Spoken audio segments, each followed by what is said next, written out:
Twilio takes a swing at Zoom with new video tools for developers.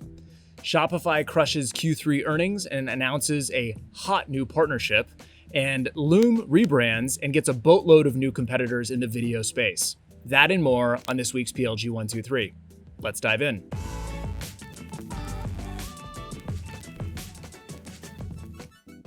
Tab 1. Tab 1 is from Twilio and is about all of their new video features for developers. Twilio just hosted its annual event called Signal, which is both for customers and developers. Along with the rest of the world in 2020, they've had to move their physical event to a virtual event. But what's different about Signal is that it was built 100% on Twilio itself. So talk about dogfooding their own product in a huge way. I actually learned that they built Signal on Twilio from their earnings call. So if it's a big enough deal to mention in an earnings call that you dogfooded your own product, then it's a pretty big deal to the company. Now on to the big news and the announcements that they made, and I want to focus on two in particular, which are both about video. The first one is about Twilio Video and a new free version that they're offering. And the second is Twilio Frontline, which is another app oriented towards video, but it specifically is an app. It's not a developer tool. It's aimed at end users who would use this for communication purposes themselves. Now, Twilio Video isn't new. They've had video offerings and developer tools for a long time, but their big push for market share is new. So this new free version of Twilio Video for developers is called Twilio Video WebRTC Go. And first off, I'm glad that they picked a name that just naturally rolls off the tongue like that. But look, names aside, this is really big because it makes it even easier for developers to put video experiences and specifically one-to-one video calls into any app or any digital experience. And while this is a very different use case than Zoom, when Zoom's all you got, it gets all your usage. And so as we see video pop up and one-to-one peer-to-peer video pop up in all of the apps and all of the websites that you use, it will naturally shift your usage across those various different surfaces and screens. Now moving on to Twilio Frontline, this is another example of Twilio dogfooding its own products. And the naming fails from that first product are definitely remedied with this one. Frontline is a great name. And it's not just a great name that's relevant for 2020, it actually serves frontline workers, and specifically field service workers. And it's trying to give them a more efficient way and also a socially distant way to serve customers. So perfect example for me personally, I recently had my Wi-Fi crap out and I had to call the cable company to come and fix it. Turns out it was a brain dead simple fix that could have been very easily remedied over video.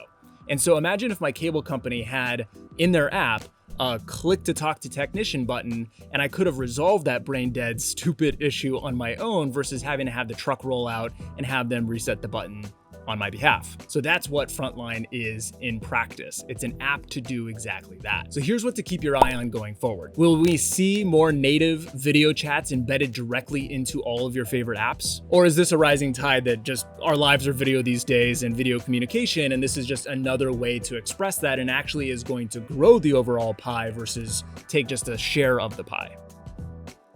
Tab 2. Tab 2 is from Shopify and is about their recent earnings announcement, which was a blockbuster. So Shopify announced Q3 earnings last Thursday. The total revenue number was $767 million for the quarter alone. So safe to say, it was a huge quarter. And that number, that big number, represented 96% year-over-year growth. So the subscription revenue, the SaaS revenue for the business in the quarter was $245 million.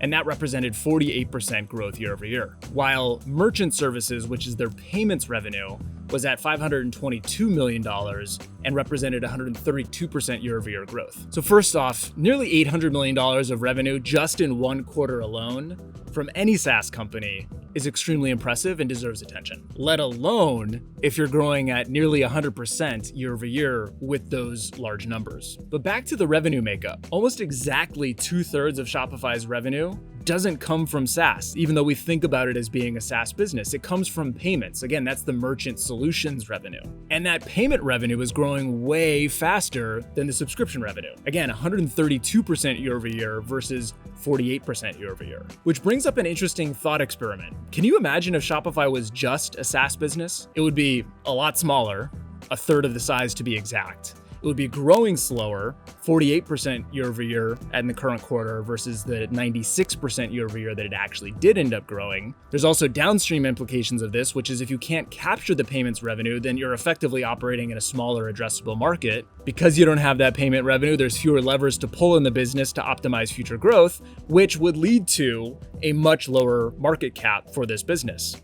It would definitely not be worth over $100 billion, which is where the public markets have it marked at today. So this underscores exactly why fintech plus SaaS is such a hot trend in the overall startup space today. So here's what to keep your eye on going forward. Obviously, these are crazy numbers, and this wasn't even Q4, which has the massive holiday period. We are right around the corner and just a few weeks away from Black Friday, Cyber Monday, which is going to be huge for everybody in e-commerce and especially huge for Shopify this year. But I think the biggest thing to keep your eye on going forward is Shopify's hot new partnership.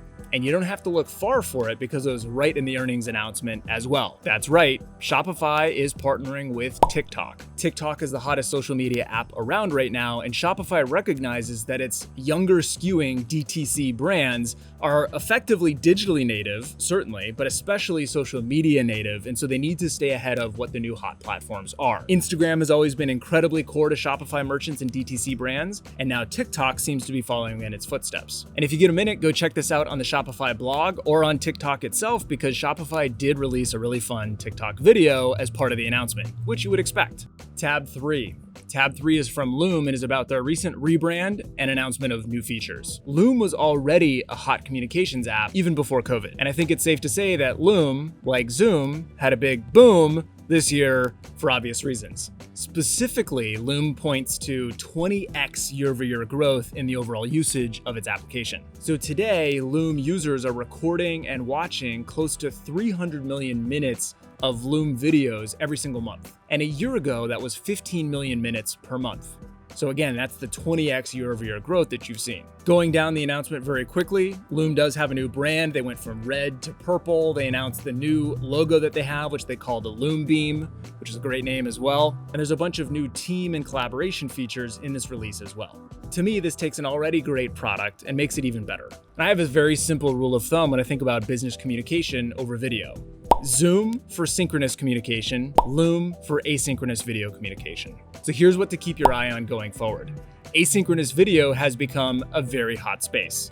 It was already hot before COVID, and it's especially hot now for obvious reasons. There are many alternatives to Zoom like Screencastify and Soapbox by Wistia, Vidyard, BombBomb, Cloud App, the list goes on. And there are new competitors that seem to be popping up every single day. Just in the last few weeks, we even saw one of the big boys get into the mix, and that was Vimeo. Vimeo announced Vimeo Record to try their hand in asynchronous video. There's another cool thing called Bubbles, which launched on Product Hunt recently and got a ton of attention. And back to another favorite company of mine, Descript. So we talked about Descript on the PLG123 recently for their audio editing capabilities. And those same capabilities exist for video, which they launched recently as well. And Descript has taken an editing first approach to this problem, whereas most of the other players focus on the ease of capturing and creating video in the first place. So what's going to win in this space? Is it the ease of capture and the viral effect that can happen? And what Loom is seeing, is it the ability to edit and make more advanced videos versus just simple raw videos?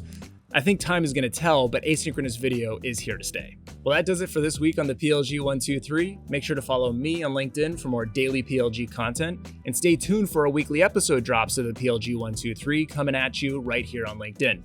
Hope you guys are having a great week, and take care.